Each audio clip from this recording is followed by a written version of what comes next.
Welcome to the Wakefield Doctrine, the theory of Clarke, Scotts, and Rogers. We're returning to one of our favorite things to do, which is interviews with friends of the doctrine. We've done this over the years. A couple of years ago, we did that with Molly, the progenitors, Phyllis, a number of different people. Since that time, we've come to know a whole bunch of other people.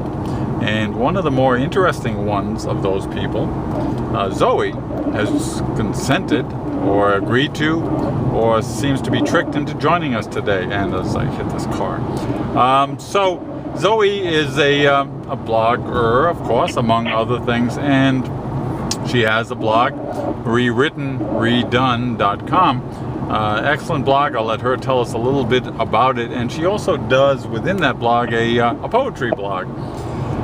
Well-Tempered Bards by name. She and Lizzie does that. So we will try to start at the beginning and say, hello, Zoe. Hi, how are you? Thanks for thinking I'm interesting. That's kind of cool. Well, I didn't know that was possible, but that's really great. I was in my research. I did research and said, okay, I've got to find an interesting person, and I kept coming up against the variety of the things that you relate on your blog and elsewhere, that I thought, okay, variety is a very high value with people around the doctrine, so I thought, yeah, let's do this thing.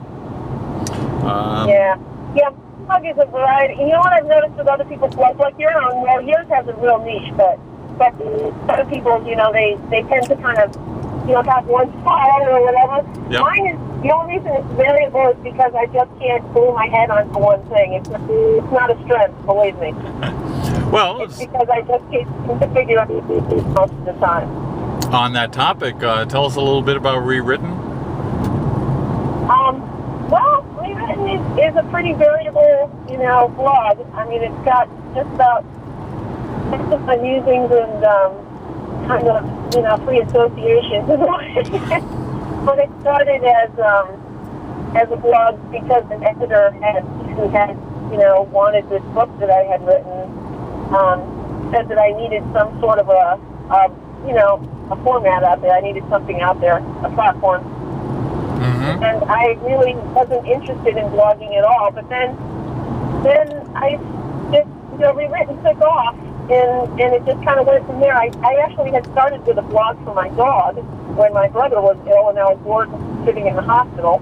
Okay. And then I let that go, and then I wrote this book, and then this other guy said you need to start another blog, and one thing led to another. So that's really what it is. Cool. Cool. Yeah, it's always it's interesting how we end up doing blogs from the people I've talked to, a variety of reasons, and in fact that was one of the things I was thinking about. That how long have you been doing Rewritten? Rewritten just turned a year. It just turned a year, I think, in November or something like that. Excellent. Yeah. That's excellent because it's crashed this week, so. Well, that's how long it'll be around. With your Blogspot, your service provider. Yeah. Well, that sort of fits in nicely with what I was going to ask you, which is, I think it's true among bloggers that there comes a time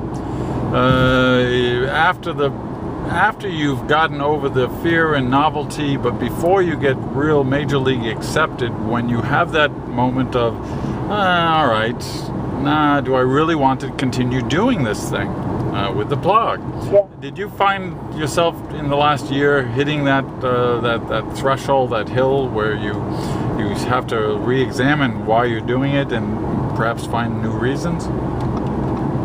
Well, definitely, because I started, like I said, doing it because of this book, and then when I turned down the offer for the book because of some personal reasons about it, mm-hmm. I started re-examining, like, why the hell am I doing the blog, Yeah. And then when it crashed, and I realized I had to move everything, I was thinking, geez, do I really want to do this? So I'm still kind of in a debate mode right now. I just kind of put up a temporary sort of thing, and have moved rewritten to a temporary spot until at least the summer when I have the energy to even think about it, you know. Yeah. But really, now I'm just doing it for the fun of it, and you know, and it's fun, and I've met some fabulous people, which is the best part. You know? Yep. I know that for the readers' benefit, we met over at the TTOT, which is 10 Things of Thankful that Lizzie started. And I remember we crossed paths in comment sections, and I recall to this day, after a couple of slight exchanges on comments, I got one back from you saying, "All right, what the hell are you guys doing over there at the Doctrine?" We're accustomed to that, and so I thought, all right, here's a keeper. Yes. Oh God. So, yeah, it's usually my mouth that gets me in trouble. It's that secondary Roshangan thing. Oh, okay. Well, that's for our listeners.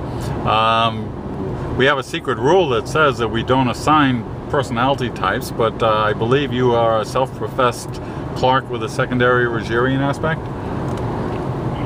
Yeah, and sometimes I wonder if it's all that secondary. Oh, yeah.